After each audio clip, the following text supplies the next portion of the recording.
अस्सलाम वालेकुम। आप ये देख सकते हैं काशी चावल खमदा बैठा है। चावल के लिए कितना है भाई? खा गए थे। हाँ खा गए थे। ए माछी से कोमदा। सुलंगी बरायण अच्छा केड़े इलाके दई? कोट मिठा कोट मिठाण दई।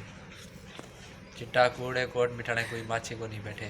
सही दसा मैं सुलंगी बरायण 7 का बाद 7 का बाद बैठे हैं। 7 का बाद अलग को नहीं बोला। सही तरह दसा यार कितु दई? जिला 7 का बाद भोंगी शरीफ ए दई चिट्टा कूड़े जिला 7 का बाद है कोना जिला है रहीम यार खान। जिला रहीम यार खान तफसीर 7 का बाद भोंग शरीफ। भोंग शरीफ समझ में आता है लेकिन जिला 7 के बाद समझ में नहीं आता। ये बोलता है कि मैं सादिकाबाद से हूँ।